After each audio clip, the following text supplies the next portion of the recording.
Very few students are there. Where are other students?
Good evening. Good evening.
ठीक है, let's get started. आज हम लोग start करेंगे न्यू चैप्टर। देखो, मॉडर्न फिजिक्स वाला जो चैप्टर है ना, जो अपन लोग कर रहे थे, उसका थ्योरी पोर्शन हो गया है, उसका न्यूमेरिकल पोर्शन अभी हमें करना बाकी है। ठीक है, उसका न्यूमेरिकल अभी हम करेंगे, उसको अभी होल्ड पे रखते हैं। थ्योरी के नोट्स आप लोग अपने पास रखना। जैसे ही तुम्हारे पास जो बूट कैंप वाले बच्चे हैं वो आ जाएंगे, उसके बाद हम लोग स्टार्ट करेंगे। Got it? Okay ma'am. Okay ma'am. तो उनको भूलना नहीं।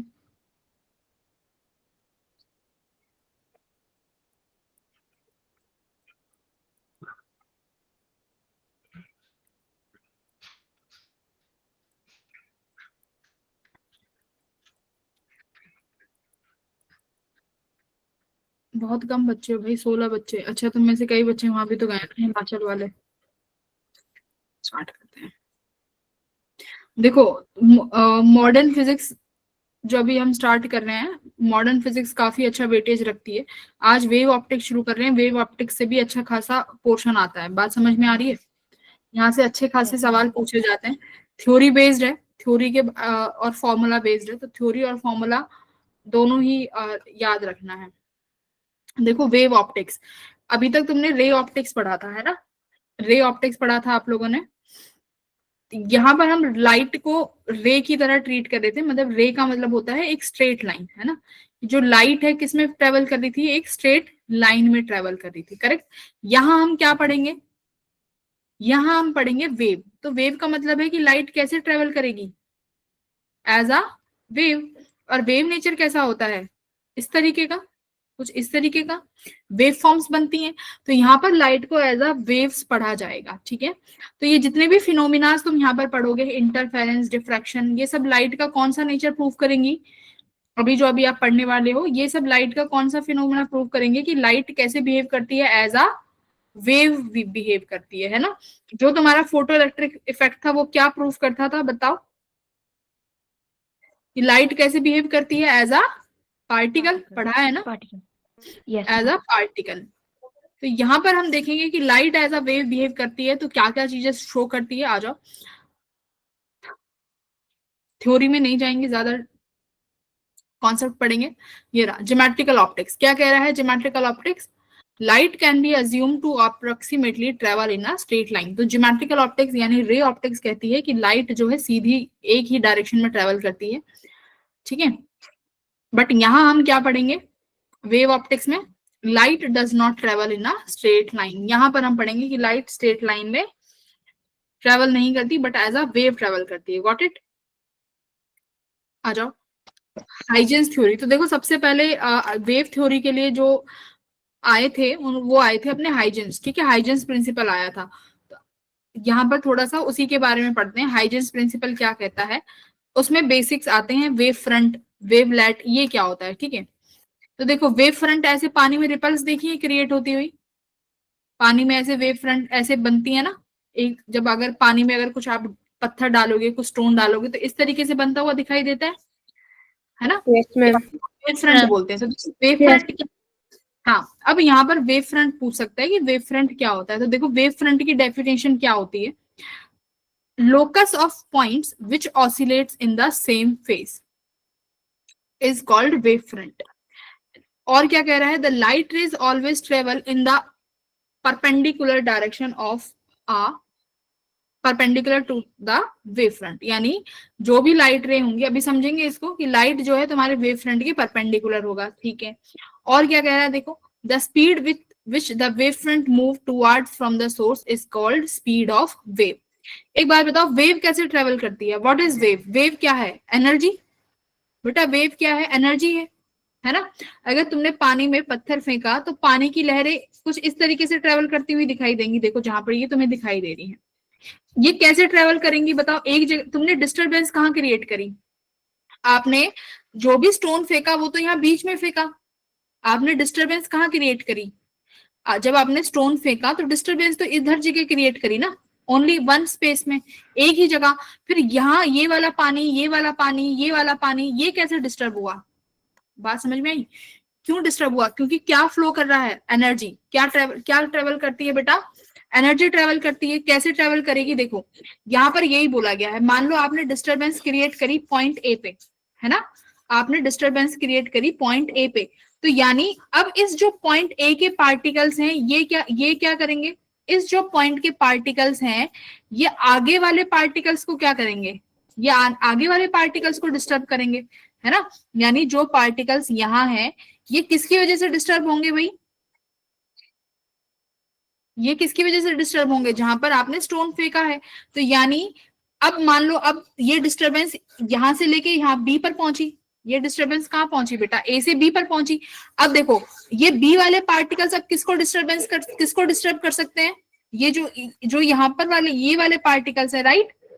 इन वाले पार्टिकल्स को कौन डिस्टर्ब करेगा?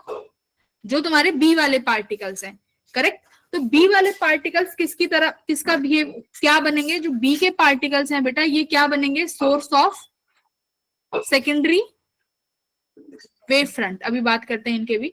Source of secondary wave front, यानी हर एक पार्टिकल किसकी तरह बिहेव करेगा, आगे वाले पार्टिकल्स को डिस्टर्ब करने के लिए, है ना, डिस्टर्ब करेगा मतलब एनर्जी को ट्रेवल कराएगा। तो यहीं पे लिखा हुआ है जब पार्टिकल, अब मान लो जो ये वाले पार्टिकल्स हैं जो तुमने ए वाला बनाया है सर्कल सर्कल सर्कल, अब ये सारे पार्टिकल्स अगर किस में हो जाएं, सेम फेस में हो जाएं, किस में हो जाए बेटा, सेम फेस में, और इन सारे पार्टिकल्स को मैं अगर ऐसे कनेक्ट कर दूं तो यही मेरा क्या कहलाया जाएगा, यही बनेगा मेरा वेव फ्रंट। क्या बनेगा, यही वेव फ्रंट बन जाएगा। ठीक है, जो पार्टिकल्स कैसे बिहेव कर रहे हैं, एक ही फेस में मूव कर रहे हैं, और मैं उन सारे पार्टिकल्स को एक साथ कनेक्ट कर दूं तो क्या बनेगा, वेव फ्रंट, है ना।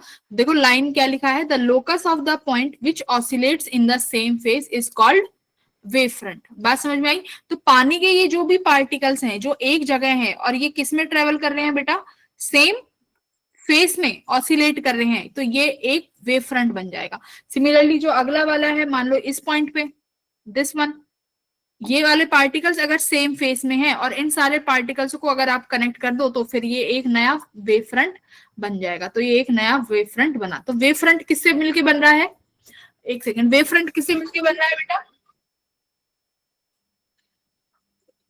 पार्टिकल से। जो पार्टिकल्स किस में मूव कर रहे हैं, सेम फेस में, है ना, जो पार्टिकल सेम फेस में मूव कर रहे हैं उनसे मिलके क्या बन रहा है तुम्हारा वेव फ्रंट। बात समझ में आई।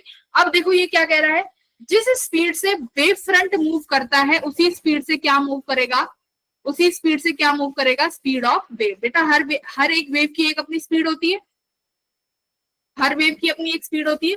आपने पढ़ा होगा लॉन्गिट्यूडनल वेव। लॉन्गिट्यूडनल वेव क्या होती है बताओ, लॉन्गिट्यूडनल वेव का क्या होती है, जिस वेव पे पार्टिकल कैसा ट्रेवल करते हैं, along the propagation of wave. मान लो ये वेव प्रोपोगेट कर रही है और यहाँ कुछ पार्टिकल्स है, ठीक है, मान लो ये यहाँ पर कुछ पार्टिकल्स बैठे हुए हैं और एक वेव आती है। लॉन्गिट्यूडनल वेव वो होती है अगर जिस डायरेक्शन में वेव प्रोपोगेट कर रही है पार्टिकल भी बेटा उसी डायरेक्शन में क्या करेगा, पार्टिकल भी उसी डायरेक्शन में ऑसिलेट करेगा। तो ये कौन सी वेव होती है, लॉन्गिट्यूडनल, है ना, पढ़ा है। ट्रांसलेशनल वेव कैसी होती है कि अगर वेव एक डायरेक्शन में ट्रेवल कर रही है सपोज एक्स में, तो पार्टिकल कहाँ ऑसिलेट करेगा भाई, पार्टिकल कहाँ ऑसिलेट करेगा, परपेंडिकुलर, है ना, जिसे हम बोलते हैं transverse wave. Correct, yes ma'am. तो लाइट कौन सी वाली है, पहले तो ये बताओ लाइट कौन सी है, लाइट कौन सी वाली है इन दोनों में से, लाइट है बेटा ट्रांसवर्स वेव। कैसी है लाइट, ट्रांसवर्स वेव है लाइट। ठीक है, तो जिस पढ़ा था ना तुमने ईएम वेव्स में, पढ़ा नहीं था ईएम वेव्स कि डायरेक्शन ऑफ प्रोपोगेशन और जितने भी मैग्नेटिक वेक्टर ये सब एक दूसरे के परपेंडिकुलर है, तो लाइट सारी ट्रांसवर्स वेव है। तो अभी मान लो तुम्हारा जो ये वेव फ्रंट है, यानी पहला तो ये वेव फ्रंट हुआ, उसके बाद जो इस पहले वेव फ्रंट के पार्टिकल्स थे उन्होंने कितने फटाफट से डिस्टरबेंस को आगे बढ़ाया, और उस सेकंड वाले वेव फ्रंट के जो पार्टिकल्स हैं ये ऑसिलेशन में आए, है ना, सेकंड वेव फ्रंट जो यहाँ पार्टिकल्स है फिर ये ऑसिलेशंस में आएंगे।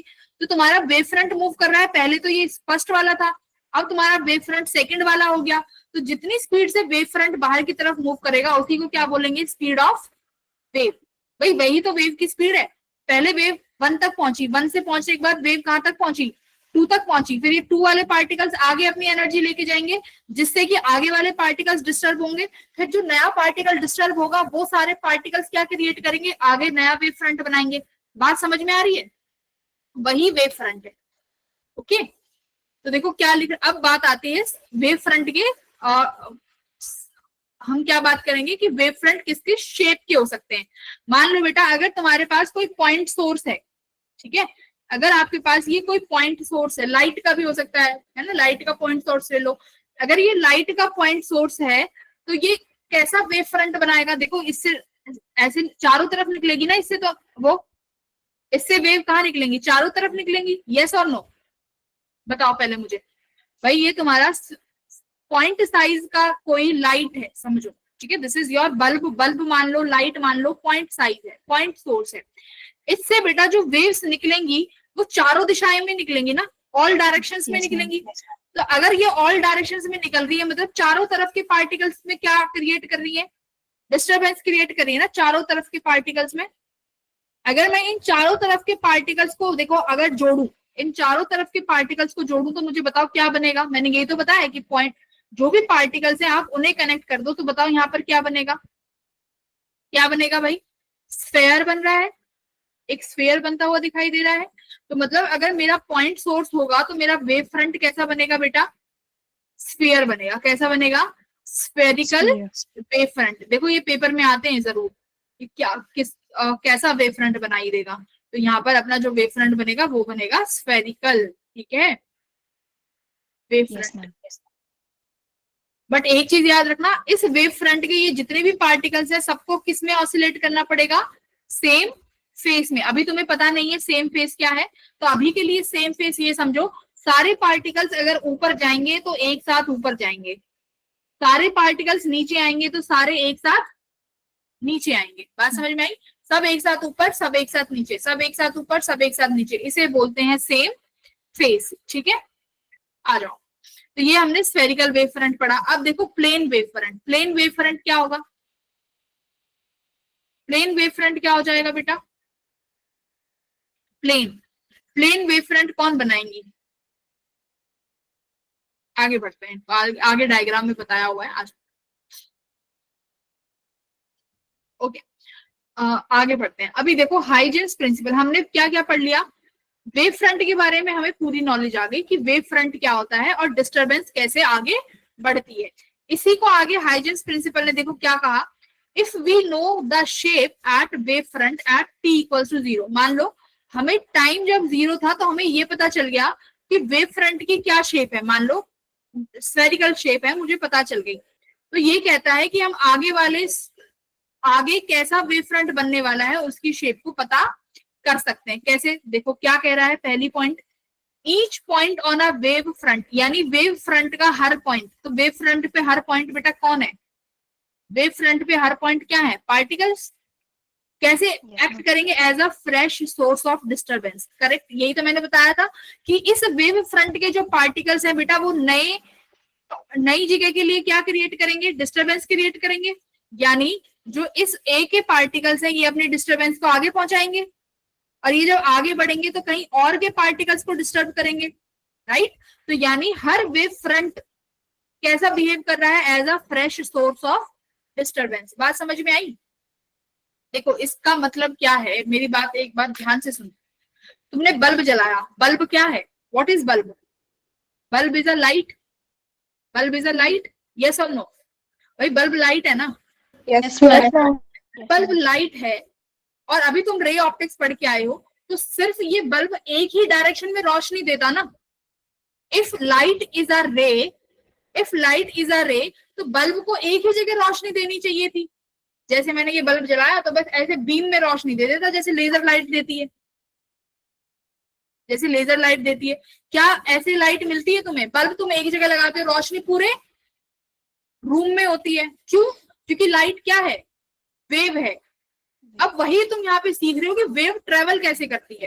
बात समझ में आई कि वेव ट्रेवल कैसे करी, चारों दिशाओं तक लाइट फैली कैसे, कैसे फैली भाई, कि एक जगह का वेव फ्रंट दूसरी जगह के लिए क्या बनता है, डिस्टरबेंस का नया सोर्स बनता है। बात समझ में आई भाई। ये लाइट है, लाइट ने अपने आसपास के पार्टिकल को डिस्टर्ब किया, लाइट ने अपने आसपास के उनको डिस्टर्ब किया, वहां पर एक नया वेव फ्रंट बना, वो वेव फ्रंट आगे डिस्टरबेंस क्रिएट करेगा, करेक्ट, तभी तो ट्रेवल कर रही है। फिर जो नया वेव फ्रंट बना, वो नया वेव फ्रंट अपने आगे वाली लाइट को डिस्टर्ब करेगा, हाँ या ना, ऐसे जाके ट्रेवल करती है तुम्हारी वेव। तो यहाँ पर देखो अगला क्या लिख रहा है, the new wave front at any time is obtained by taking the forward envelope. तो मतलब जितने भी तुम्हारे आगे वाले इनवेलप है उनको वेव फ्रंट को बनाते जाओ, तुम्हें नए वाले वेव फ्रंट मिलते चले जाएंगे। देखो जैसे ये बना दिया कि नया वेव फ्रंट, ऐसे बनाते चले जाओ आप, ऐसे, है ना। तो लाइट सिर्फ आगे ट्रेवल करती है, सोर्स के पीछे तो नहीं मिलेगी लाइट। मुझे बताओ क्या बल्ब के पीछे लाइट मिलती है, बल्ब के पीछे लाइट मिलती है नहीं। तो यहाँ से क्या कहता है, backward wave front is rejected, क्योंकि लाइट एनर्जी बैकवर्ड में ट्रेवल नहीं करती, तो पीछे नहीं मिलेगा, सिर्फ आगे वेव फ्रंट्स बनेंगे। बात समझ में आ गई। Yes, ma'am. Yes, sir. Yes, हाँ, ये रेयर फ्रैक्शन रिफ्रैक्शन ये तुम्हारे जेई का काम नहीं है, आगे आते हैं। और क्या काम है फिर जेई का? हाँ, फिर हमारा ये सबसे इंपॉर्टेंट है जेई में, यहां से सवाल पूछ सकते हैं behaviour of wave front after reflection और रिफ्रैक्शन। मतलब मैं बता देती हूँ क्या, अभी तुमने पढ़ा कि बल्ब के लिए या अगर कोई पॉइंट सोर्स है तो वेव फ्रंट कैसा बनेगा, कैसा बनेगा? Spherical, right? Spherical wave front बनेगा। अब सवाल है कि अगर मेरे पास कनकेव मिरर है, कनकेव मिरर है ऐसा, है ना? कनकेव मिरर है बेटा ये मेरा। कनकेव मिरर से अगर कोई लाइट आई ऐसे, कनकेव मिरर से अगर मेरी यहाँ पर कोई लाइट आई ऐसे, तो ये रिफ्लेक्ट होगी, रिफ्लेक्ट होके कहीं यहाँ मिल जाएंगी, कन्वर्ज करते ना भाई। तुम्हारा कनकेव मिरर क्या करता है, लाइट रेज को कन्वर्ट कर दिया इस पॉइंट पे लाके। तो अब देखो तुम्हारे पास दो तरीके से पूछेगा कि अगर लाइट इंसिडेंट हुई है तो कैसा वेव फ्रंट बनेगा। तो बेटा देखो, अगर मेरे पास ये पैरेलल लाइट रे है, अगर मेरे पास ये लाइट रेज पैरेलल जा रही हैं, तो वेव फ्रंट कैसा बनेगा? देखो ऐसे स्ट्रेट, ठीक है। तुम्हें इनके पॉइंट पार्टिकल्स मिलाने हैं, मिला दिए, इसके ये पॉइंट पार्टिकल्स मिला दिए, इसका ये पॉइंट पार्टिकल्स मिला दिया ऐसे। अभी तुमने पढ़ा था ना कि वेव फ्रंट कैसा होता है, कि लाइट रे वेव फ्रंट के कैसे मूव करती है, wave wave Perpendicular. Wave front के कैसे, हाँ अभी तुम्हें पढ़ाया था, देखो कहाँ गया।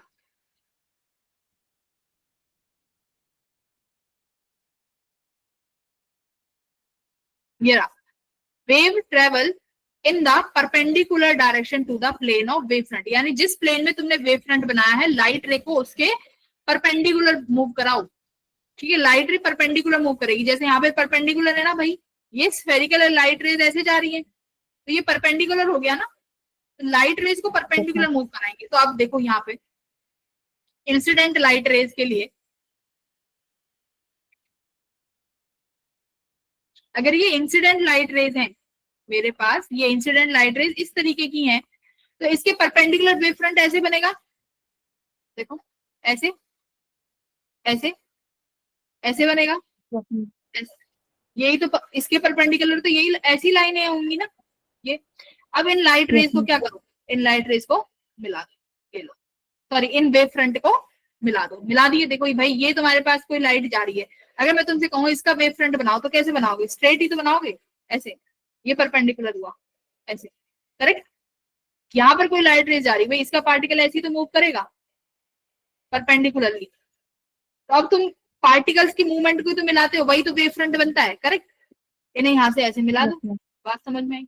ये लो बन गया। तो ये प्लेन, ये वाला वेव फ्रंट किसका है? अगर लाइट रेज कैसे मूव कर रही है, पैरेलल। तो देखो Parallel. ए भी अगर इंसिडेंट वेव फ्रंट है, A B is your incident wave front, तो यानी इंसिडेंट लाइट का बनने वाला वेव फ्रंट ऐसा कुछ दिखेगा, स्ट्रेट। समझ में आ गया? आगे देखो, अगर रिफ्लेक्टेड जो लाइट है, तो रिफ्लेक्टेड लाइट क्या है भाई? ये वाली लाइट देखो, मैं दूसरे कलर से दिखाती हूँ। ये जो तुम्हारी लाइट है ये है रिफ्लेक्टेड लाइट। इनका अगर वेव फ्रंट बनाना होगा तो इनका वेव फ्रंट कैसे बनाओगे भाई? इनका वेव फ्रंट इसके परपेंडिकुलर ड्रॉ करोगे, कुछ ऐसे, ऐसे, ऐसे, ऐसे, ऐसे, ऐसे टिल्टेड है ये, तो इनका वेव फ्रंट ऐसे बन जाएगा। याद रखो, ध्यान, डायरेक्शन देखो, इसका वेव फ्रंट ऐसे बनेगा, किसका? रिफ्लेक्टेड का। Okay. जो रिफ्लेक्टेड रेज है उनका ये वाला है, ग्रीन वाला। बात समझ में आई? This one, Yes, ma'am. ये वाला। डायरेक्शन भी देख लो किधर की तरफ है, इस तरीके से तुमने इनको मिलाया है, ऐसे करके, ठीक है। तो ये हो गया तुम्हारा किसका? कनकेव मिरर का। अब आ जाओ कन्वेक्स का देखते हैं। बेटा कन्वेक्स मिरर कैसा होता है? डाइवर्जिंग। कन्वेक्स मिरर क्या है? Yes, ma'am. डाइवर्ज करता है लाइट रेज Divergent. को। मेरे पास ये लाइट रेज आई,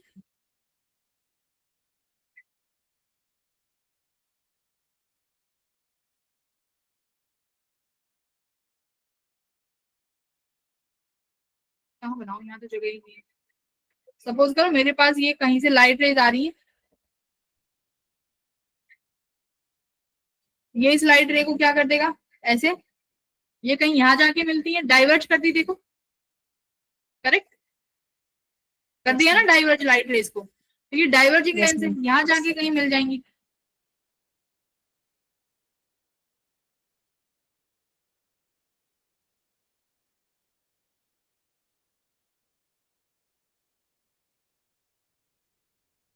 तो कन्वेक्स मिरर अपना डाइवर्जिंग। तो देखो स्ट्रेट लाइन के लिए तो फिर ऐसे ही वेव फ्रंट बनेगा जो इंसिडेंट है भाई, इंसिडेंट लाइट रेज के लिए तो वेव फ्रंट ऐसा ही रहेगा। इसके लिए बताओ इसने लाइट रेज को क्या किया है भाई, इसने लाइट रेज को करा है हाँ डाइवर्ज। तो डाइवर्ज के लिए क्या बनना चाहिए, इसके लिए कैसा वेव फ्रंट बनेगा, रिफ्लेक्टेड वेव फ्रंट। इसका बेटा डायरेक्शन देख लो, इसकी डायरेक्शन भी मायने रखती है। इसकी डायरेक्शन तुम्हें ऐसे दिखाई गई है, ठीक है, कुछ इस तरीके से बनेगा, याद रखना डायरेक्शन, ठीक है। कनकेव में इस तरीके से थी, कन्वेक्स में कैसी है, ठीक है, ये कन्वेक्स के लिए है रिफ्लेक्टेड, और ये भी क्या है रिफ्लेक्टेड। बताओ समझ में आ गया, ये याद रखनी है। कन्वेक्स और कनकेव के केस में ऐसे बनती है। आगे आ जाओ, फिर उसके बाद आता है लेंस। कन्वेक्स लेंस किसकी तरह बिहेव करता है भाई, कन्वेक्स लेंस किसकी तरह बिहेव करता है, कनकेव मिरर। कनकेव मिरर क्या करता है, कन्वर्ज, यानी ये कन्वर्जिंग है। तो इसके वेव फ्रंट कैसे बनेंगे, कन्वर्जिंग की तरह। तो देख लो जरा, कन्वर्जिंग वाले ही बन रहे हैं। यस मैम, कन्वर्जिंग में यही पढ़ा था ऐसे ही। कनकेव लेंस किसकी तरह बिहेव करता है, कन्वेक्स लेंस, कन्वेक्स मिरर यानी कन्वेक्स मिरर यानी डाइवर्ज। तो डाइवर्जिंग में हमने यही पढ़े थे, देखो इंसिडेंट लाइट का तो सीधा ही रहेगा, इसके ऐसे ही पढ़े थे, ऐसे ऐसे, तो इसका भी सेम ऐसा ही हो जाएगा, ठीक है। इस तरीके से याद रख सकते हो कि कन्वर्जिंग के केस में और डाइवर्जिंग के केस में क्या बनेगा, ठीक है बेटा जी। आ जाओ। Yes ma'am. उसके बाद आता है प्रिज्म का, कि प्रिज्म में कैसे बनेंगे। तो देखो प्रिज्म में क्या होता है, पहले तो ये देखो कि हो क्या रहा है प्रिज्म के अंदर। मेरे पास ये प्रिज्म है, अंदर क्या है डेंसर मीडियम, थोड़ा इसका थिकनेस कम कर देते हैं। अंदर कैसा मीडियम है, डेंसर, और बाहर रेयर मीडियम, ठीक है। देखो लाइट रेज आई, ये इंसिडेंट हुई लाइट रेज, ये मेरा नॉर्मल है, ये कुछ ऐसे बैंड हो जाएंगे, ठीक है। फिर ये मेरा नॉर्मल है, और यहाँ से लाइट रेज फिर ऐसे बाहर निकल जाएंगी, ठीक है। अब देखो ये हमारा आया मीड। अब हमें बनाने हैं वेव फ्रंट, कैसे बनाओगे बताओ। तुम्हारी लाइट रे रेयर्स टू डेंसर से निकल के बाहर निकली है, ये अवे हो जाएंगी ना, देखो यहाँ पर दिख रहा होगा, ये पहले ऐसे आ रही हैं वेव फ्रंट बनते हुए। अब लाइट रे डेंसर टू रेयर जाएगी, यानी अवे मूव करेंगी ना लाइट रेस। ये वाला मीडियम डेंसर है और बाहर वाला मीडियम जो है रेयर है, यानी लाइट रेज नॉर्मल से अवे बैंड हो गई। अगर लाइट रे नॉर्मल के अवे बैंड हो गई तो तुम्हारा वेव फ्रंट भी तो कुछ इस तरीके से अवे जाएगा ना। देखो अगर लाइट रे ऐसे आ रही है, देखो ध्यान से, लाइट रे ऐसे आ रही है बेटा, ठीक है, जाएंगी कैसे, ये रेयर था, सुनो ध्यान से, ये रेयर मीडियम है, बीच में प्रिज्म है जिसमें मैं यहाँ डेंसर लिख रही हूँ, डेंसर से फिर किस में चली जाएंगी, रेयर, ठीक है। रेयर से डेंसर में लाइट रेज ऐसे आ रही है, मेरी बात ध्यान से। डेंसर टू रेयर में तुम्हारी लाइट रेज कहाँ मूव करती हैं, अगर डेंसर से रेयर में लाइट रेज आती हैं तो away from the normal, yes ma'am. कब, डेंसर टू रेयर। अगर लाइट रेज रेयर डेंसर से रेयर में जाती हैं तो नॉर्मल से दूर हो जाती है भाई, वो खुल जाएंगी, ठीक है। तो डेंसर टू रेयर में अब लाइट रेज अब यहां से कैसे निकलेंगी, तुम्हारी ये लाइट रेज ऐसे हो जाएंगी, बात समझ में आ गई। लाइट रेज कैसे हो गई भाई, अलग मूव हो गई ना नॉर्मल से, देखो जरा, हाँ यस मैम। नॉर्मल से अवे हो गई, ऊपर की तरफ चली गई ना, ऊपर की तरफ चली गई ऐसे। अब इनका वेव फ्रंट बनाओ, अब इनका वेव फ्रंट कैसे बनाएंगे बताओ, बताओ कैसे ज्वाइन करोगे इनका वेव फ्रंट। यहाँ बीच में मैं प्रिज्म बना देता हूँ, मैंने यहाँ बना दिया प्रिज्म,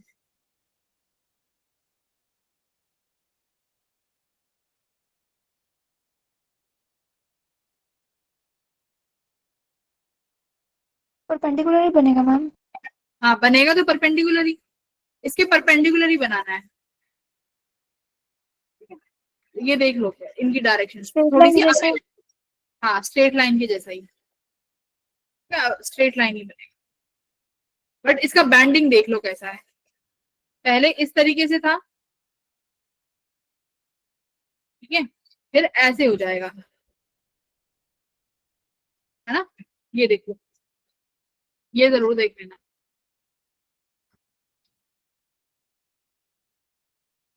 भाई पहले कैसे जा रहा है देखो ना ध्यान से, पहले ऐसे दूर दूर की तरफ जा रहा है अवे, क्योंकि आप कहाँ जा रहे हो, रेयर से डेंसर मीडियम में जा रहे हो, तो कैसे मूव करेगी भाई, अगर जो अपना फर्स्ट सिनेरियो ले रही हूँ रेयर से डेंसर, तो तुम्हारा नॉर्मल की तरफ मुड़ेगी ना लाइट रे, तो नॉर्मल की तरफ मुड़ने वाली है, तो ये इस तरफ हो गई।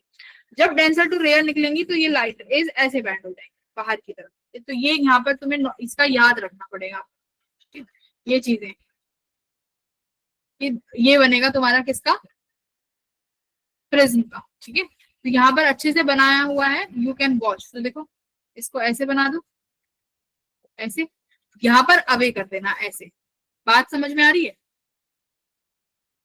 दोनों फ्रंट Yes, को, ma'am. हाँ, एक बार अपने हाथों से बना लेना, पूछ सकते हैं डायग्राम आता है सीधा। तो ये जितने भी वेव फ्रंट थे ये बहुत इंपॉर्टेंट है, मैंने तुम्हें करा दी है। इसके बाद हाइजेंस प्रिंसिपल खत्म होके अपना स्टार्ट होता है कौन, इंटरफेरेंस। एक सेकेंड, मैंने इंटरफेरेंस डाउनलोड तो किया था, इंटरफेरेंस भाई साहब कहाँ है, okay, introduction to interference. Interference देखो क्या है, इंटरफेरेंस कोई शब्द बता पाएगा, इंटरफेरेंस का मतलब है, आपने सुपर इम्पोजिशन पढ़ा है, सुपर इम्पोजिशन कुछ उसी से मिलता जुलता है, कुछ उसी से मिलता जुलता है, बट यहाँ कुछ कंडीशंस है ना, हर सुपर पोजिशन इंटरफेरेंस नहीं हो सकता। अभी हम देखेंगे बहुत डिटेल में कि इंटरफेरेंस क्या है, आ जाओ इंटरफेरेंस के बारे में पढ़ते हैं, very very important topic from the JEE point of view. पढ़ो एक बार क्या लिखा हुआ है, इंटरफेरेंस की डेफिनेशन पढ़ेंगे सारे जने। The phenomena of wave interfere with another and the resulting redistribution of energy around the two source of disturbance is called interference। मतलब कि बेटा मेरे पास एक ये वेव आ रही है, हाँ मेरे पास एक ये वेव आ रही है और मेरे पास ये दूसरी वेव आ रही है, ऐसे एक ही स्पेस में। अब इनको क्या करा दें, ये दोनों वेव को मैं ऐड करा दूं तो क्या होगा भाई, तुम सबको पता है क्या होगा मैम, जो ये है अगर मेरा क्रस्ट के ऊपर क्रस्ट आ रहा है तो क्या होगा, ये हो गया, यहाँ पर मेरे पास ट्रफ के नीचे ट्रफ आ रहा है तो एम्पलीट्यूड बढ़ गया, इसके ऊपर ये आया तो यहाँ पर क्या हुआ मैम, एम्पलीट्यूड बढ़ जाएगा, ये बढ़ गया, तो इस तरीके से वेव बन जाएगी, यही होता है। अब कहोगे कि मैम फिर इंटरफेरेंस और सुपरपोजिशन में क्या फर्क हुआ,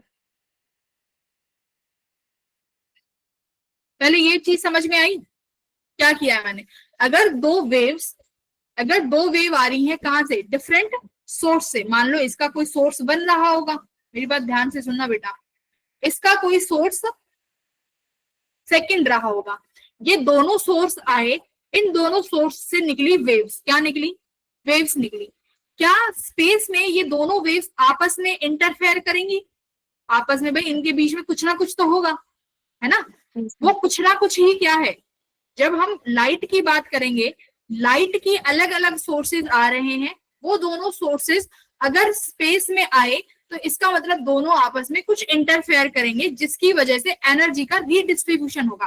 भाई सोर्स वन कुछ एनर्जी लेके आ रहा है, सोर्स टू कुछ एनर्जी लेके आ रहा है, उसके बाद जो नई वेव तो नहीं बोलेंगे, उसके बाद एनर्जी का रीडिस्ट्रीब्यूशन होगा, उसे हम देखेंगे कि इंटरफेरेंस में क्या होगा। आ जाओ अभी पढ़ते हैं आगे धीरे धीरे, ठीक है, क्या लिखा हुआ है इंटरफेरेंस में, आगे नीचे देखो, interference between two or more light wave is just an addition or superposition. Yes भाई, इंटरफेरेंस में मैंने तुम्हें क्या दिखाया भाई, दोनों वेव को ऐड करके ही दिखाया।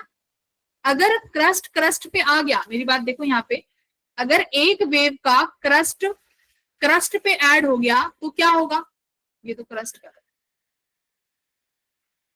इस सोर्स का क्रस्ट और सेकंड सोर्स का क्रस्ट ऐड हुआ तो क्या रिजल्टेंट बनेगा भाई, बड़ा क्रस्ट बनेगा, Yes, ma'am.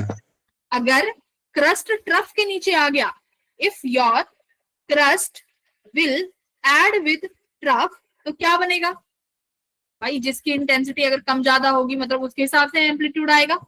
मान लो नीचे वाला बड़ा है तो कुछ इस तरीके से रिजल्टेंट आ जाएगा, छोटी हो जाएगी, करेक्ट? इस तरीके से sir. सुपर इम्पोजिशन होगा। बट क्या सुपर इम्पोजिशन और इंटरफेरेंस सेम चीज है? नहीं ना।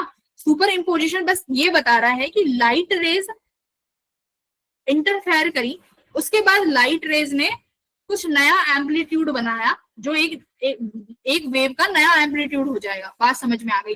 बट इंटरफेरेंस क्या है? अगर मैं उन सोर्स की वेव्स में कुछ करेक्शंस कर दूं और जब मैं उनको क्या कराऊं, इंटरफेयर कराऊं, तो मुझे एक पैटर्न देखने को मिलेगा जिसे हम बोलते हैं इंटरफेरेंस। इंटरफेरेंस पैटर्न क्या होता है बेटा? मान लो तुमने दो लाइट रेज को सुपर इम्पोज कराया, जो अभी हम बता रहे थे। उसके बाद अगर कुछ जुगाड़ करने के बाद, वो जुगाड़ अभी पढ़ेंगे, हमें क्या दिखना लगेगा? इंटरफेरेंस का पैटर्न। अब वो पैटर्न क्या है? कहीं पर क्या दिखेगा? ब्राइट। कहीं पर क्या दिखेगा बेटा? डार्क। कहीं पर क्या दिखेगा? ब्राइट। कहीं पर क्या दिखेगा? डार्क।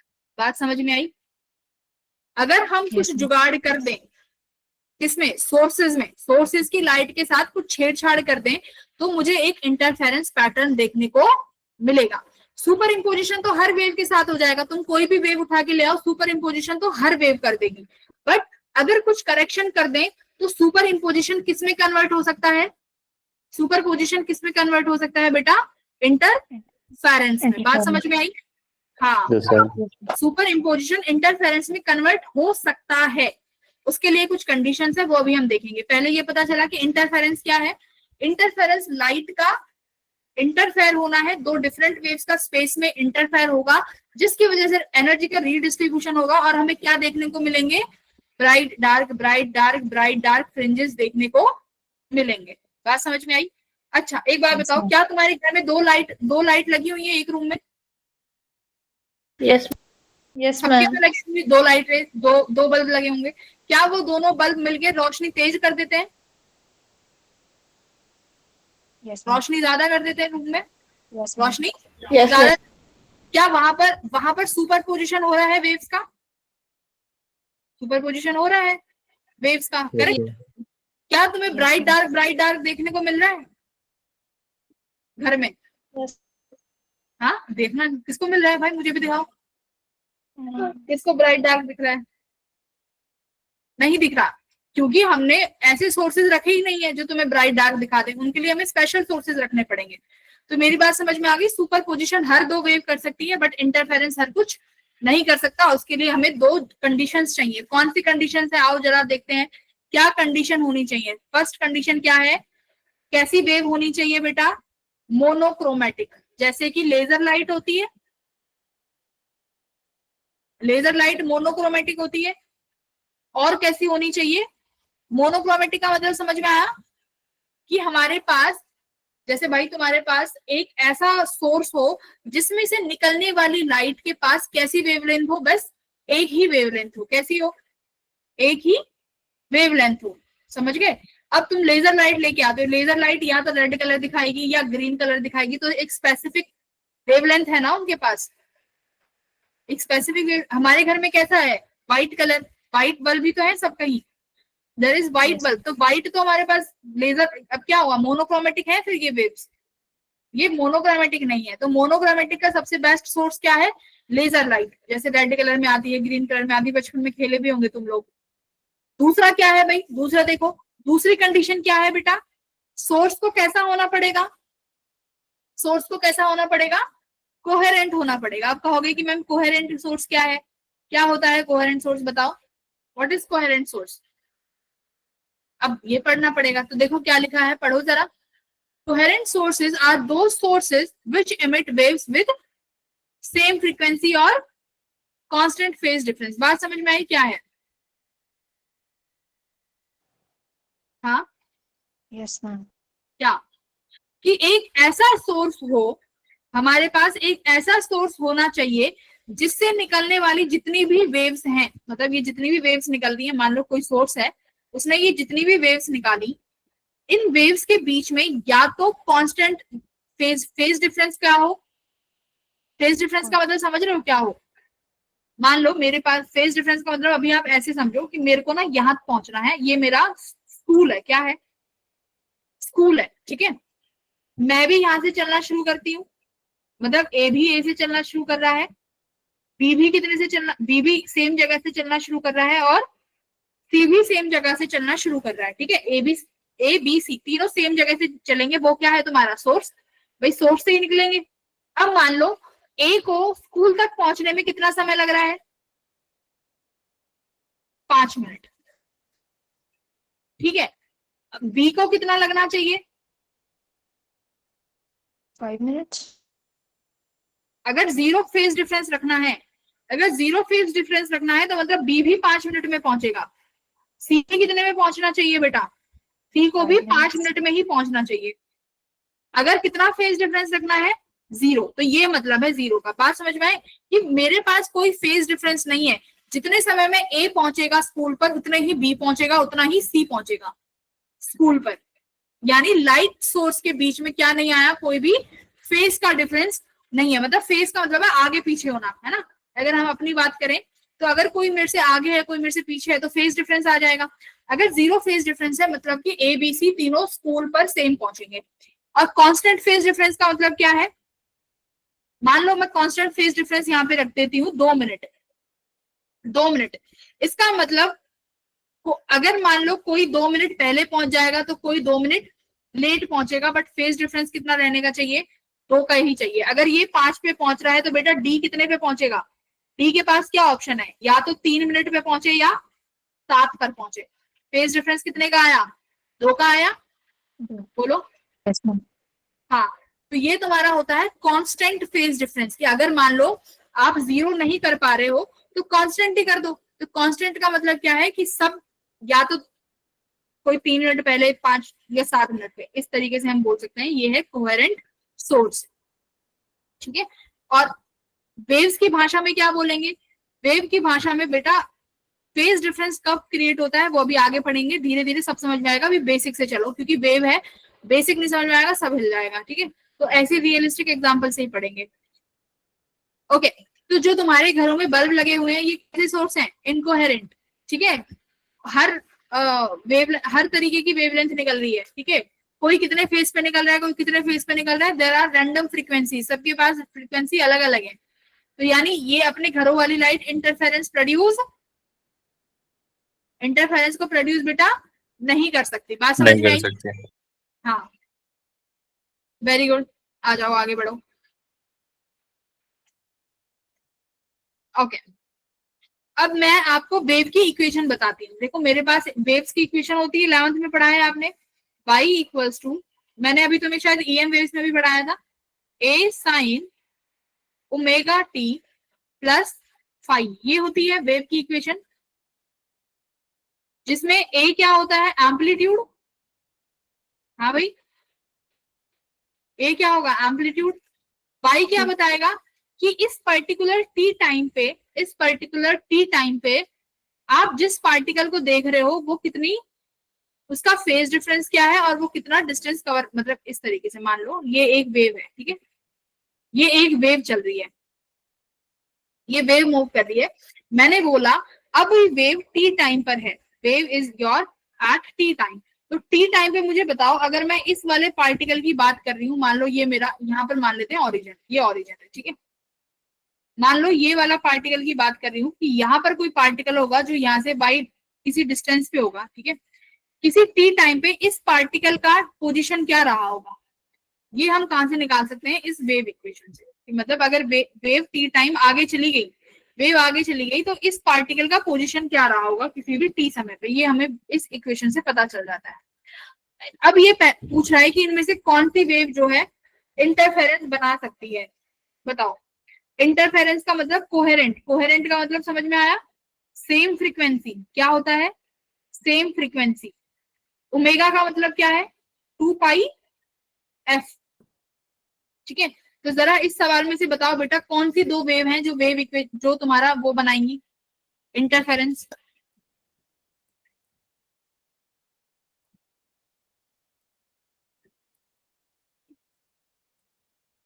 फ्रीक्वेंसी सेम होनी चाहिए या फेज डिफरेंस हो तो फेज डिफरेंस भी कैसा होना चाहिए, कांस्टेंट। ठीक है, ये जो डेल्टा है डेल्टा दिखाता है फेज डिफरेंस। ठीक है बेटा, सी ऑप्शन, सी मतलब सेकंड और थर्ड। बेटा सेकंड और थर्ड में तो ओमेगा अलग अलग है, वो ओमेगा है, ये ओमेगा 1 है। क्या फर्स्ट और बी फोर्थ ऑप्शन। क्या फर्स्ट और फोर्थ नहीं दिखा सकती? हाँ, यस सर। फर्स्ट और फोर्थ ओमेगा सेम है, फेज डिफरेंस एक कांस्टेंट फेज डिफरेंस मेंटेन कर रखा है ना 5, भाई ओमेगा 2 पाई एफ, ओमेगा सेम है यानी फ्रीक्वेंसी सेम हो गई। और फेज डिफरेंस कैसा मेंटेन कर रखा है, कांस्टेंट। तो यस यानी सर। फर्स्ट और फोर्थ बना सकती है। और Yes, ma'am. हाँ, और कौन बना सकती है? यानी फेज डिफरेंस बेटा टाइम पे डिपेंड नहीं करना चाहिए, फेज डिफरेंस कैसा होना चाहिए, कांस्टेंट। बात को समझो, phase difference constant, phi constant होना चाहिए, यानी टाइम पर डिपेंड नहीं होना चाहिए बस। अब देख लो, तो फर्स्ट और फोर्थ बिल्कुल बना सकती है ना, टाइम इंडिपेंडेंट है। बाकी सब में क्या हो रहा है, फाई, सबका ओमेगा 1 अलग अलग आ गया ना। फर्स्ट और थर्ड में देखो, इसका ओमेगा है, इसका ओमेगा 1 है, तो फाई अगर निकालोगे इनका फेज डिफरेंस कैसे, omega T minus omega 1 T निकालोगे तो यानी 0 नहीं आया और टाइम पे वेरी कर गया, गलत हो गया। ऐसे ही अगर 2 और किसका देखना चाहते हो, थर्ड का, तो भाई यहाँ पर 2 ओमेगा है, यहाँ ओमेगा 1 है, तो फिर भी फ्रीक्वेंसी अलग अलग हो गई, नहीं माना जाएगा। और थर्ड और फोर्थ इसमें भी ओमेगा अलग है, तो ये भी नहीं माना जाएगा, है ना। तो सिर्फ 1 और थर्ड माने जाएंगे। समझ में आया, इजी था। Yes, ma'am. Yes sir. Okay okay, तो ये है तुम्हारा इंटरफेरेंस का थ्योरी। देखो जो डायग्राम मैंने ऑलरेडी बना के दिखा दिया था वो यहाँ पर दिखाई दे रहा है। ये एम्पलीट्यूड ऐड हो जाएंगे, हो गए एम्पलीट्यूड। y1 और y2 को क्या करोगे आप, जब इंटरफेयर हो रहे हैं तो ये दोनों वेवलेंथ ऐड हो जाएंगी। मान लो फर्स्ट वाली जो वेव है इसका इक्वेशन दिया हुआ है a cos ओमेगा t से। पहले तो मुझे बताओ क्या ये दोनों वेव इंटरफेरेंस दिखा सकती हैं, बना सकती हैं? Yes, ma'am. बना सकती है, कांस्टेंट ma'am. फेस आई बिल्कुल बना सकती है। तो यानी इंटरफेरेंस तो बन जाएगा। इंटरफेरेंस में मैंने तुम्हें क्या बताया कि बेटा क्या होता है, सुपर पोजिशन। तो सुपर पोजिशन के लिए तो दोनों ऐड करोगे, यानी ए कॉस ओमेगा टी को किसके साथ ऐड करोगे, a cos omega t plus phi, यही तो है सुपर पोजिशन। हाँ जी हाँ या ना? Yes, ma'am. हाँ Yes, ma'am. ठीक, हाँ तो बिल्कुल मेरे पास यही सुपर पोजिशन है। आओ जरा देखते हैं कि जब अगर मैं इनको ऐड करती हूँ तो मेरे पास रिजल्टेंट क्या आता है, हमें रिजल्टेंट देखना है। हमने ऐड किया cos a plus cos c plus cos d का फॉर्मूला लग जाएगा, cos c plus cos d का फॉर्मूला लगा दिया। उसके बाद देखो ये आया, क्या आया, इसे देखो जरा, जो इक्वेशन मैंने अभी हाईलाइट करी, कुछ आया 2a cos five by 2 cos omega t plus 5/2। ठीक है, इसको ये 2a क्या हो गया, इसमें से तुम्हारा अब तुम्हारा वो क्या बना, एम्पलीट्यूड। ये जो वैल्यू जो ग्रीन से दिखाई है, ये दिस हाईलाइटेड वैल्यू, ये क्या है, ये क्या बनेगा, एम्पलीट्यूड। मेरी बात सुनो, देखो एम्पलीट्यूड क्या होता है, मेरी बात सुनो, एम्पलीट्यूड एक कांस्टेंट वैल्यू है, यस और नो? Yes, ma'am. एम्पलीट्यूड एक कांस्टेंट टर्म है, भाई एम्पलीट्यूड ये हो गया, ये कांस्टेंट टर्म ही आई ना, ये डिस्टेंस हो गया एक, ये कांस्टेंट टर्म में आई। तो 2a क्या हो गया भाई, उन दोनों का डिस्टेंस था a, देखो ये वाला a और ये वाला a, ये इनका मैक्सिमम एम्पलीट्यूड था ना, ये इसका मैक्सिमम एम्पलीट्यूड था। अब जो नई वेव बनी उसका मैक्सिमम एम्पलीट्यूड देखो 2a हुआ, phi is your constant phase difference, cos 5/2 एक कांस्टेंट वैल्यू आएगी, करेक्ट। भाई फेज डिफरेंस 30 डिग्री का दे देंगे, 60 का दे देंगे, तो cos 60/2 यानी cos 30 यानी √3/2, तो यानी ये कैसी वैल्यू आई, एक कांस्टेंट वैल्यू आई। तो ये किसमें इंक्लूड करोगे, एम्पलीट्यूड में, Amplitude में. एम्पलीट्यूड में। फेज डिफरेंस तो इसके साथ आएगा ना, ओमेगा के साथ। ठीक है, तो ये वाली वैल्यू क्या हो जाएगी तुम्हारा फेज डिफरेंस, और ये क्या हो जाएगा, ए इज योर रिजल्टेंट एम्पलीट्यूड। तो ये वाली वैल्यू आई, देखो अगर दो ऐसे मिलाओगे तो क्या बनेगा, 2a cos phi by 2 is your amplitude. तो ऐसे प्लस माइनस अगर आता है रिजल्टेंट निकालना तो ये याद रखना cos c plus cos d का फॉर्मूला लगेगा, याद रखो ये। अगर सुपर इम्पोजिशन आ जाती है पेपर में, कोई अलग दो वेव दे दें तो उसके बाद हमें ये लगाना पड़ेगा c प्लस डी का फॉर्मूला, ठीक है। ये तुम्हें याद होना चाहिए। ऐसी इक्वेशन देके पूछ लेंगे कि बताओ एम्पलीट्यूड कितना है, 2a है, a है, सिर्फ cos phi by 2 है, तो ये भी याद रखना ये पूरी equation will be your amplitude, ठीक है। आ जाओ आगे, इतना समझ में आ गया। Yes, ma'am. तो ये Yes, ma'am. ये बना मेरा रिजल्टेंट एम्पलीट्यूड, आना चाहिए। ओके, अब यहाँ पर क्या बोला है देखो, इंटेंसिटी की बात कर रहा है। इंटेंसिटी किसकी प्रोपोर्शनल होती है भाई, ये याद रखना, इंटेंसिटी प्रोपोर्शनल है किसके, एम्पलीट्यूड के स्केयर के, बेटा एम्पलीट्यूड के स्केयर के। तो ये जो इक्वेशन मैंने लिखी है ना एम्पलीट्यूड वाली और इंटेंसिटी वाली, ये बहुत काम आएगी, याद रखना। एम्पलीट्यूड की value 2a cos phi by 2 आती है अगर मैं दो वेव इक्वेशंस को ऐड करती हूँ जिनके बीच में कांस्टेंट पाई का डिफरेंस है।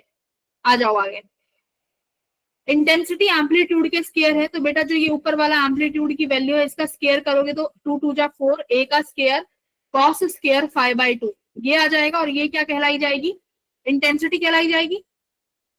बोलो, मैंने एम्पलीट्यूड की जो टर्म निकाली थी यहाँ से इसका स्केयर कर दिया, इसका स्केयर क्या बन जाएगा, इसका स्केयर बन जाएगा मैम एम्पलीट्यूड। तो यानी ये टर्म क्या आ गई, एम्पलीट्यूड, और जो ये कांस्टेंट है इसको क्या बोल सकते हो तुम, मैक्सिमम इंटेंसिटी यानी आई नॉट। तो आई इक्वल्स, ये formula very very important formula, ये याद करो कि I equals to I not, या फिर 4a स्केयर से भी याद कर सकते हो, cos स्केयर phi by 2। इतना समझ आ गया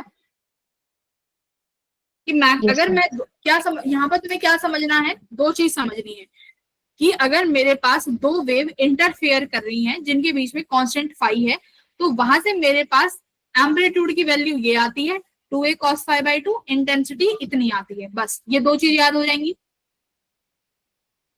Yes, ma'am. ठीक है। ये दो चीज हमें याद हो गई। आ जाओ आगे। अब मान लो मैं तुमसे कह रही हूं कि बेटा इंटेंसिटी मैक्सिमम है, इंटेंसिटी मैक्सिमम होने का मतलब क्या है, ब्राइटनेस दिखती है,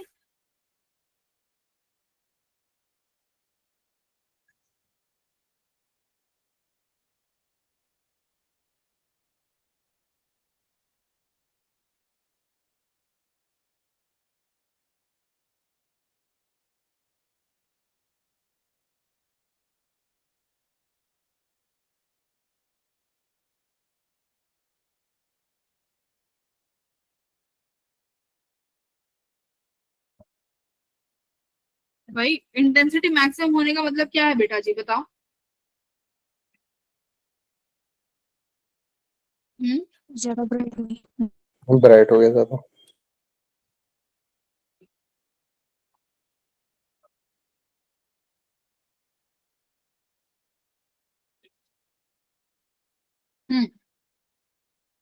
मैक्सिमम इंटेंसिटी की, मैंने अभी इंटरफेरेंस क्या बताया, इंटरफेरेंस का मतलब क्या है, या तो ब्राइट या डार्क, या तो एक जगह ब्राइट दिखेगा या एक जगह डार्क दिखेगा, एक जगह ब्राइट दिखेगा और एक जगह डार्क दिखेगा, यही है इंटरफेरेंस, करेक्ट। Yes, अगर ma'am. अगर ब्राइट दिख रहा है इसका मतलब क्या है, ब्राइट दिखने का मतलब क्या है, इंटेंसिटी मैक्सिमम है।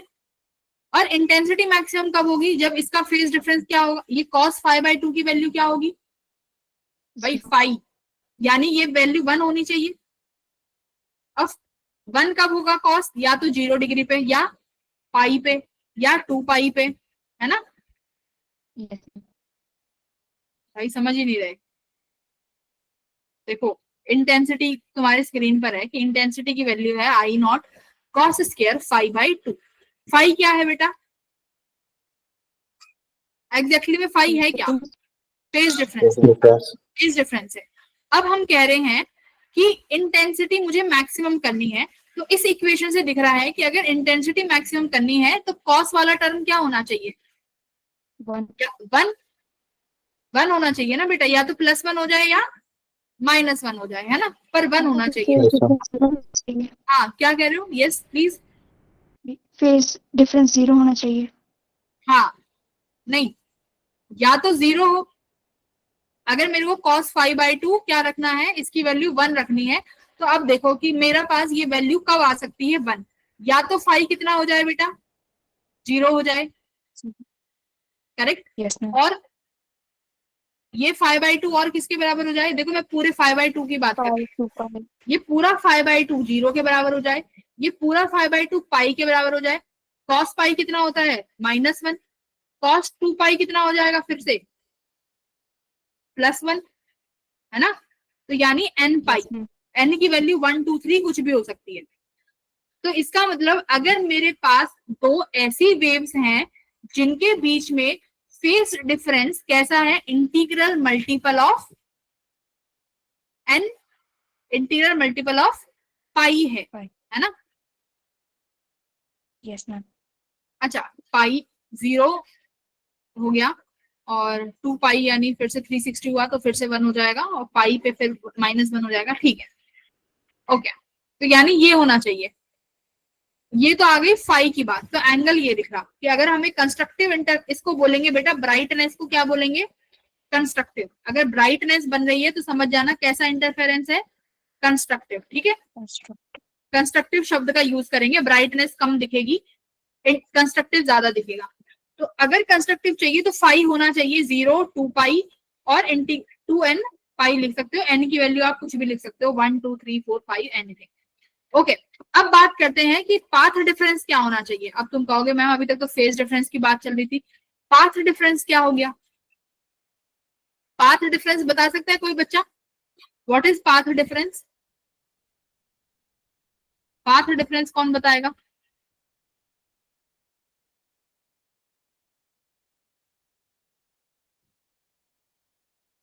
देखो यहाँ पे क्रस्ट के नीचे क्रस्ट आई, यहाँ पर क्रस्ट के नीचे क्रस्ट आया, ट्रफ के नीचे ट्रफ आया, तो यहाँ फेज डिफरेंस कितना हुआ दोनों वेव में, 0, मतलब दोनों साथ साथ चल रही है, और साथ साथ चलना बताया था ना कि दोनों एक सारे ए बी सी सब एक साथ पहुंचेंगे, तो एक साथ पहुंचने का मतलब क्या था कि सबका फेज डिफरेंस 0 था। तो यानी यहाँ पर सारी वेव साथ पहुंच रही है, तो यहाँ पर मेरे पास फाई कितना आया, 0 आया, तो मेरा देखो एम्पलीट्यूड कितना बना 2a, एम्पलीट्यूड का फॉर्मूला क्या था 2a cos 5/2, यही तो था। इंटेंसिटी इसका स्क्वायर था 4a स्क्वायर cos स्क्वायर 5/2, ये इंटेंसिटी थी, ठीक है भाई। अभी हम आते हैं, ओके, अब मेरे को पाथ डिफरेंस जानना है, कोई बता पाएगा पाथ डिफरेंस क्या होगा, पाथ डिफरेंस, आ जाओ पाथ डिफरेंस देखते हैं। अब देखो अगर बेटा मेरे को बिल्कुल मिल रहा है डार्क, डार्क का मतलब क्या है, डार्क का मतलब क्या है, डिस्ट्रक्टिव, क्या है डार्क का मतलब, डिस्ट्रक्टिव, डिस्ट्रक्टिव में क्या होगा, एक का तो क्रस्ट, इसे ऊपर वाले को क्रस्ट बोलते हैं पता है ना, और दूसरे वाली का ट्रफ, ऐड हो रहे होंगे, तो भाई ऐड होके फिर ये क्या मिलेगा, स्ट्रेट लाइन, कुछ नहीं मिला एनर्जी, तो एक दूसरे को खा गई एनर्जी, मेरी बात समझ में, ओके। अब इसको मैम कैसे निकालें पाथ डिफरेंस में, तो देखो बेटा एक कंप्लीट 2 पाई का फेज डिफरेंस, अगर फाई कितना है 2 पाई, तो कितने का पाथ डिफरेंस क्रिएट करता है बेटा, लैम्डा का, कितने का, लैम्डा का। अगर तुम्हारे पास फाई कितना है 2 पाई, मतलब कि दोनों वेव्स के बीच में अगर फेज डिफरेंस 2 पाई का आ रहा है, तो इसका मतलब ये 2 पाई का फेज डिफरेंस कितना पाथ डिफरेंस जनरेट करेगा, पूरा लैम्डा, कितने का, पूरे लैम्डा का पाथ डिफरेंस जनरेट करेगा। जैसे यहाँ पे पूरे कितने का फेज डिफरेंस दिख रहा है, पाई का दिख रहा है यहाँ पे, तो देखो सॉरी फेज डिफरेंस पाई है ना, 180 डिग्री से है, पाई पाई है ना, एक ऊपर है तो एक नीचे है, तो यानी फेज डिफरेंस तो 180 डिग्री का है, ठीक है भाई। तो यानी अगर मान लो मेरे पास ये 2 पाई का होता, तो बेटा दोनों वेव्स के बीच में समझ जाना कितने का पाथ डिफरेंस आ रहा है, पाथ का मतलब है रास्ता, है ना, डिस्टेंस के बेसिस पे कितने में फर्क आ रहा है। अगर उनके बीच में 2 पाई का फेज डिफरेंस है तो लैम्डा का पाथ डिफरेंस आ जाएगा। तो देखो 1 कितना आ जाएगा, 1 अगर फाई है तो ये कितना आया, लैम्डा अपॉन 2 पाई, लैम्डा अपॉन 2 पाई। और डेल्टा एक्स में कितने का फेज डिफरेंस आएगा, फिर पाथ डिफरेंस डेल्टा एक्स में लैम्डा अपॉन 2 पाई मल्टीप्लाई, सॉरी यहाँ पे क्या लिखोगे, पाई डैश। मैम एक बार पाथ डिफरेंस दोबारा समझा दो। हाँ बिल्कुल, देखो पाथ डिफरेंस क्या है बेटा, कि अगर मैं भी समझा देती हूँ, देखो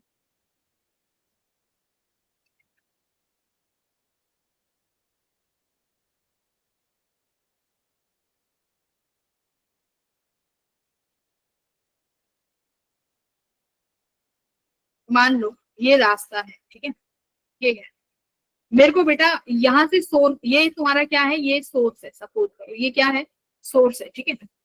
इन लाइट रेज को यहाँ पहुंचना है, इस पॉइंट पे, ए पॉइंट पे। तो बेटा ये ए पहुंच गया यहाँ पे, मान लो ये सेकंड सोर्स है, ये कैसा सोर्स है, सेकंड सोर्स। सेकंड सोर्स को भी कहाँ पहुंचना है, ए पे। अब ये जो दोनों तुमने सोर्स लिए हैं, ये ऐसे सोर्स हैं जिनके बीच में फाई कितना है, 0, ठीक है। आपने दोनों ऐसे सोर्स लिए हैं जिनका फाई कितना है बेटा, 0 है, मतलब कि ऐसी वेव होंगी, यानी y1 जो होगा ये भी a cos ओमेगा t रहा होगा, y2 जो होगा ये भी a cos ओमेगा t रहा होगा। बताओ यस मैम। बेटा, अगर मैं ये 2a रख दूं तो ये इंटरफेयर कर पाएंगे, अगर मैं इसको 2a रख दूं तो इंटरफेयर हो पाएगा, हो पाएगा, यस हो जाएगा। हमें ओमेगा देखना है और फेस, बस 2 चीज देखनी है, ओमेगा और फेस। अब देखो, अब तुम्हारा जो सेकंड सोर्स है बेटा, ये भी सेम फेस में है 1 के साथ इनिशियली, बट एक बात बताओ, सेकंड वाले को कहाँ पहुंचना है, ए पे। तो क्या इनके डिस्टेंस की वजह से फेज डिफरेंस जनरेट नहीं हो जाएगा भाई।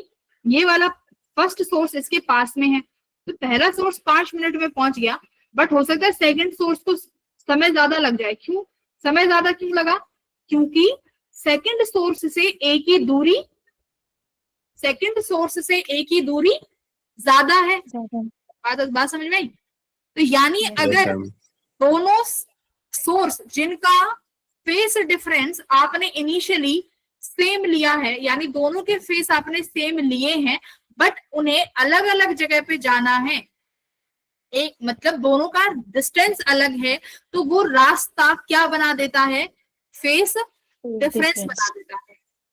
बात समझ में, अलग अलग दूरी फेस डिफरेंस बना देती है। तो वो अब वही बात कर रहे हैं कि कितनी दूरी होगी तो कितना फेस जनरेट होगा। बात समझ में आई। वेव्स के टर्म्स में दूरी किससे लिखते हैं, लैम्डा से, लैम्डा से। तो इसका मतलब अगर दोनों वेव्स में लैम्डा दूरी का फर्क होगा तो कितने का फेस डिफरेंस जनरेट होगा, 2 पाई का। अब बात समझ में आई। Yes ma'am.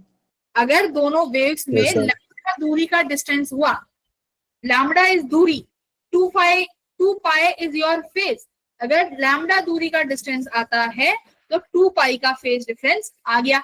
अब मुझे निकालना है कि मान लो इन दोनों रेज में सिर्फ डेल्टा एक्स का दूरी का फर्क है। ध्यान से सुनो, right now I am saying कि 1 और 2 जो सोर्स है, ये इनमें जो पाथ डिफरेंस आया वो बस डेल्टा एक्स आया। मैं आपसे कह रही हूँ कि वो डेल्टा एक्स आया, तो मुझे फाई निकाल के बताइए कि कितना होगा। तो फॉर्मूला क्या लिखोगे आप, क्या लिखोगे कि मैम मैं इसको बेटा उल्टा लिख लेती हूँ, एक सेकंड देखो, 2 पाई इक्वल्स टू लैम्डा लिख सकती हूँ, 2 पाई इक्वल्स टू लैम्डा। तो यानी 1 डिग्री का फेज डिफरेंस कितना जनरेट करेगा, लैम्डा अपॉन 2 पाई। बात समझ में आ रही है, लैम्डा अपॉन 2 पाई। अगर वो फेज, अब अगर मान लो वो डेल्टा एक्स का है तो कितना आ जाएगा, lambda upon 2 pi into delta x. देखो यहाँ लिखा हुआ है ना। मैम जरूरी है क्या 2 पाई का ही? अगर लैम्डा है तो 2 पाई का ही होगा, ये जरूरी है, जरूरी है, ठीक है। बोलो ओके तो मैम। अब ये 1 डिग्री का है, अब तुम्हें कितने डिग्री का निकालना है उसके लिए उतने डिग्री से मल्टीप्लाई कर दोगे। मान लो अब ये लैम्डा अपॉन 2 पाई, मैं तुमसे कहती हूँ कि वो सिर्फ ये दोनों में कितने का डिफरेंस आया है, ये 1 डिग्री है, पाई डिग्री का निकालो, तो पाई से मल्टीप्लाई कर दोगे। मैं कहती हूँ तुमसे बेटा पाई बाय 2 का निकालो, तो कितने से मल्टीप्लाई कर दोगे, फिर पाई बाय 2 से कर दोगे। तुमने यूनिट का निकाल लिया ना, देखो आपने यूनिट का निकाल लिया 1 डिग्री का, यस मैम। है ना, आपने 1 डिग्री का निकाल लिया। 1 डिग्री का इसका मतलब अगर तुम्हारा दोनों वेव कितने से दूर, कितनी सी डिफरेंस पे होंगे, 1 डिग्री के फेस डिफरेंस में होंगे, 1 डिग्री के फेस डिफरेंस में होंगे, तो पाथ डिफरेंस कितने का जनरेट हो जाएगा, लैम्डा अपॉन 2 पाई का। ठीक है, 2 डिग्री का होगा तो कितना डिफरेंस जनरेट हो जाएगा, लैम्डा अपॉन 2 पाई मल्टीप्लाई 2। ठीक है, बात समझ में आ गई। यस।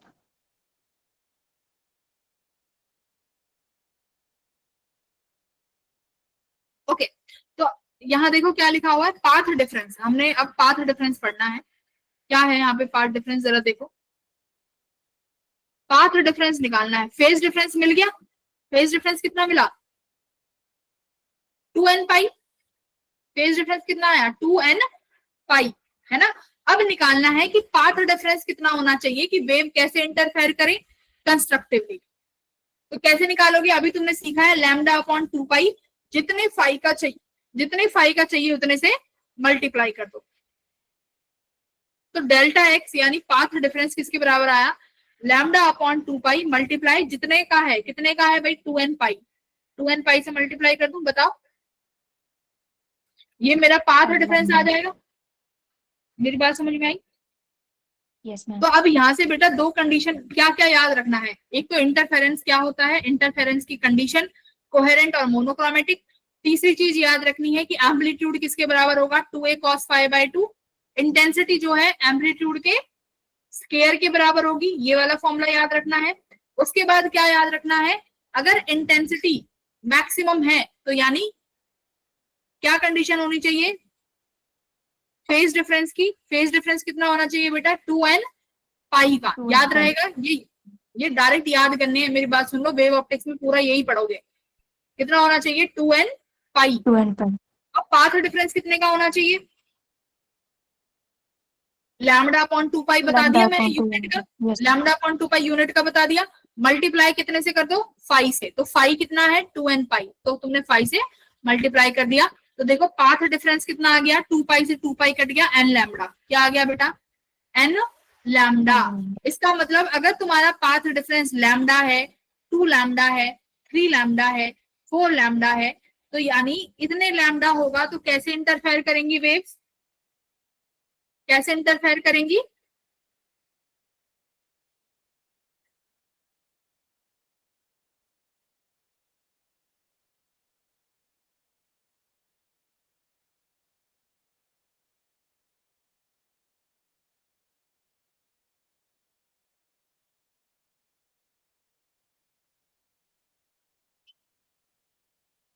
2n पाई के फेज डिफरेंस। हाँ ठीक है। अगर फेज डिफरेंस कितना होगा 0 टू एन पाई का, और पाथ डिफरेंस लैम्डा 2 पाई 3 पाई 4 पाई, ठीक है। इनमें अगर होगा तो कैसे इंटरफेयर करेंगी कंस्ट्रक्टिवली, ठीक है। डिस्ट्रक्टिवली के लिए क्या हो जाएगा भाई, मुझे ये इसकी वैल्यू क्या करनी पड़ेगी, कॉस स्क्वायर पाई की 0 भाई। अब डिस्ट्रक्टिव का मतलब क्या है, डार्क, डार्क का मतलब क्या है, इंटेंसिटी को क्या करना पड़ेगा 0 करना पड़ेगा। इंटेंसिटी 0 कब हो सकती है, जब कॉस पाई कितना हो 0 हो भाई, कॉस पाई 0 हो। कॉस 0 कितने कितने पे होता है बताओ, पाई बाय 2 पे,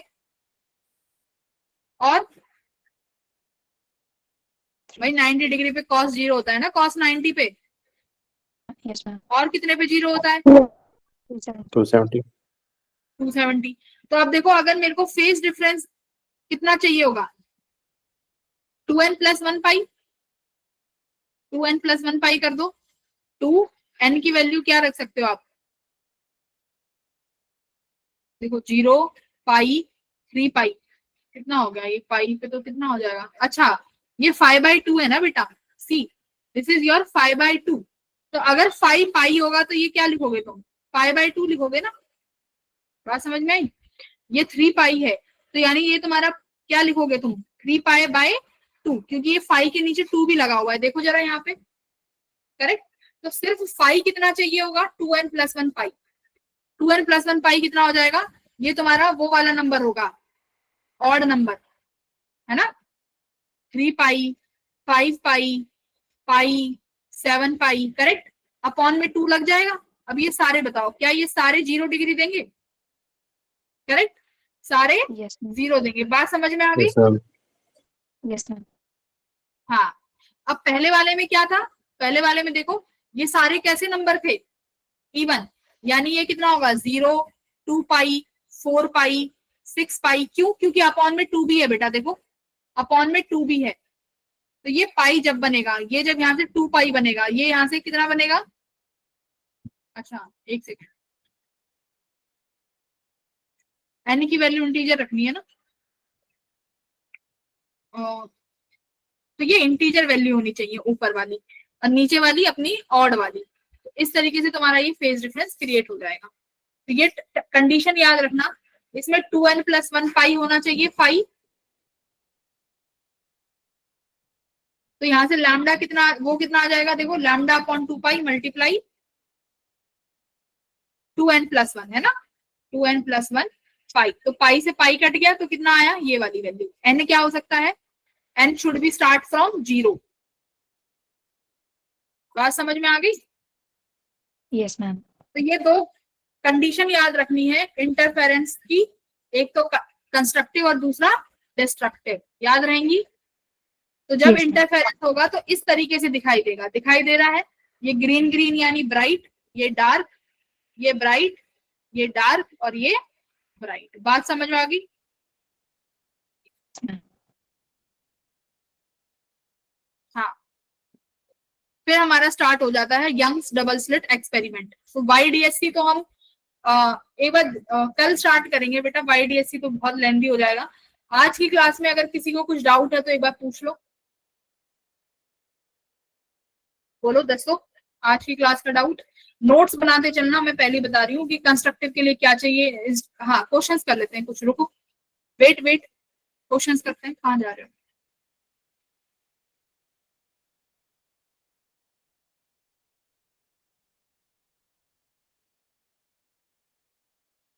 हम्म,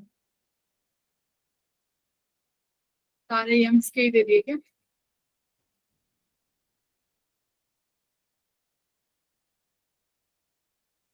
हाँ ये करो, ये करो, ये तुम्हारा हो जाएगा, ये वाला भी हो जाएगा, सारे कर लोगे। देखो स्टार्ट करते हैं यहाँ से, करो क्वेश्चन नंबर 10, करिए बेटा इस क्वेश्चन को। मैक्सिमम इंटेंसिटी I0 है, फेज डिफरेंस दिया हुआ है 2 बीम्स का π/3 और पाथ डिफरेंस दिया हुआ है इतना। तो I0 निकाल, तो स्क्रीन पर इंटेंसिटी बताओ कितने की बनेगी।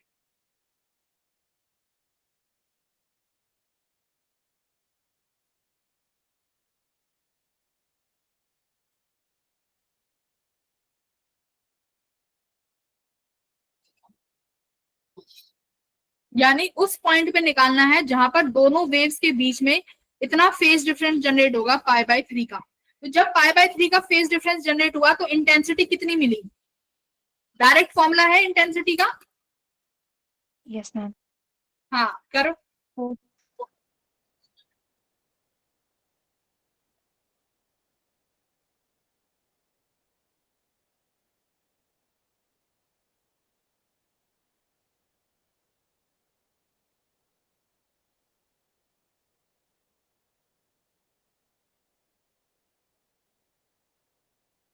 हम्म,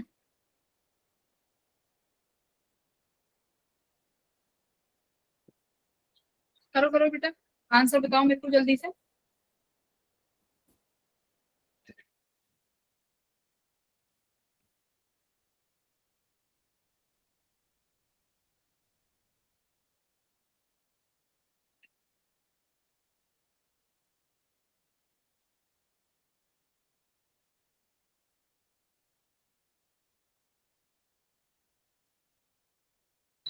3/4 I naught.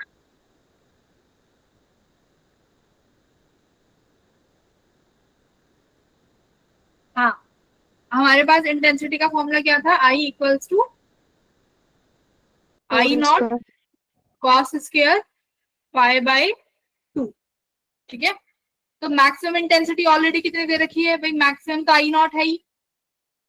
उस स्क्रीन, देखो मान लो तुम्हारे पास कोई स्क्रीन होगी, दो सोर्स आ रहे हैं, मुझे नहीं पता वो दो सोर्स कहाँ से आ रहे हैं, बट मेरे को ये पता है कि वो दो सोर्स जब यहाँ मिलेंगे तो आपस में कितना पाई बना रहे हैं, वो पाई/3 का पाई बना रहे हैं। तो मैक्सिमम इंटेंसिटी अगर आई नॉट जारी है तो इस पर कितनी बनेगी, तो यानी कितना लिखोगे आप, कॉस स्क्वायर पाई कितना हो जाएगा बेटा, पाई/6 हो जाएगा यहाँ से। Yes ma'am. हाँ, तो पाई/6 यानी 180/6 30 डिग्री, कॉस 30 डिग्री कितना हुआ, √3/2.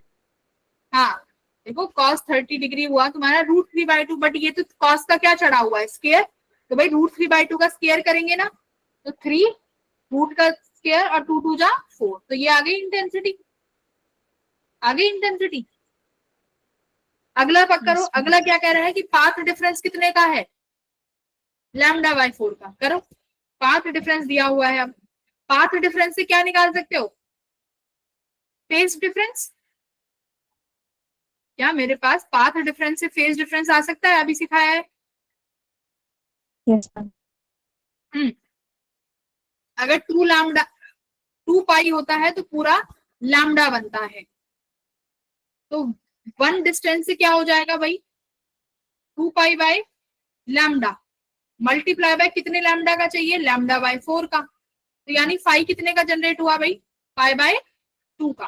करेक्ट, यूनिटरी मेथड से किया है भाई, 1 यूनिट डिस्टेंस का निकाल लिया ना तुमने, लैम्डा से डिवाइड करके, कितने लैम्डा का चाहिए, λ/4 का चाहिए, तो फाई कितना आ गया, पाई/2। पाई/2 के लिए निकालो कितना बनेगा, यानी फाई की वैल्यू हो गई पाई/4, पाई/4 यानी कॉस 45 डिग्री, है ना। I think I am right, 180/4 कितना बनेगा, 45 ही बनेगा ना, तो कॉस 45 यानी 1/√2, 1/√2 यानी उसका स्क्वायर 1/2, यानी आई नॉट बाय 2 आ जाएगा। सेकंड वाले केस में आई नॉट बाय 2, बताओ यस मैम। करना आया। फाई का फॉर्मूला है ना ये, phi equals to 2 pi by lambda, जितने डिस्टेंस का चाहिए उसे मल्टीप्लाई कर दो, कितने डिस्टेंस का चाहिए था, λ/4 का, डिवाइड मल्टीप्लाई कर दिया। बोलो, ये वाला फॉर्मूला याद रखना कि अगर तुम्हें डेल्टा एक्स दिया हुआ है, डेल्टा एक्स मतलब पाथ डिफरेंस, तो उस पाथ डिफरेंस के कॉरेस्पॉन्डिंग फाई निकालना आना चाहिए, ये फॉर्मूला है वो। ठीक है, कर लोगे। Yes ma'am. Yes ma'am. ठीक है फिर, ओके। ये तुम यहाँ से समरी भी है, यहाँ से स्क्रीनशॉट ले सकते हो, जो आज पढ़ा है तुमने, यहाँ तक पढ़ा है तुमने, तो 4 तक पढ़ा है, ठीक है, स्टेप 4, ये स्टेप 4 पढ़े हैं आज। Okay then everyone, see you in the next class, अगली क्लास में मिलते हैं। ठीक है, किसी को डाउट है आज की क्लास में, है कोई डाउट है। मैम वो डिस्ट्रक्टिव इंटरफेरेंस वाला एक बार दोबारा देख। कौन सा, डिस्ट्रक्टिव इंटरफेरेंस। अच्छा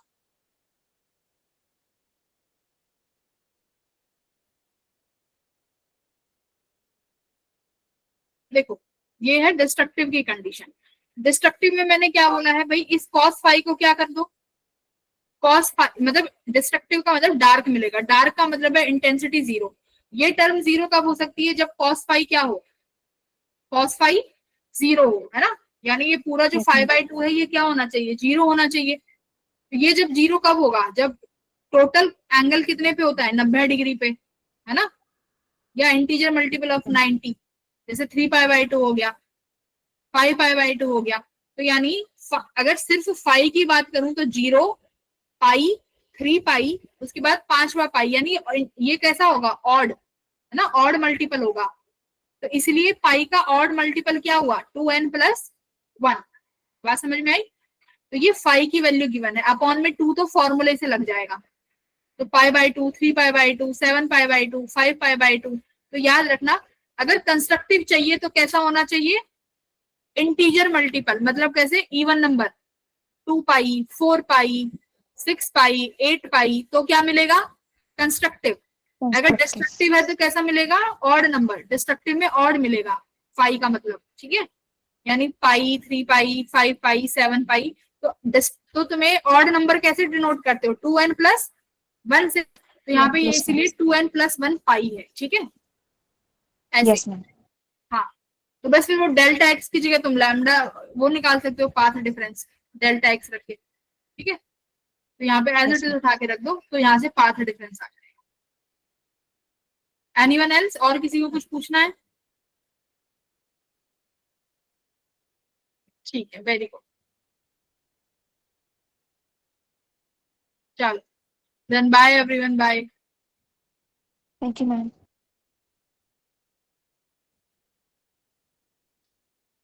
Bye, ma'am. Thank you. Bye.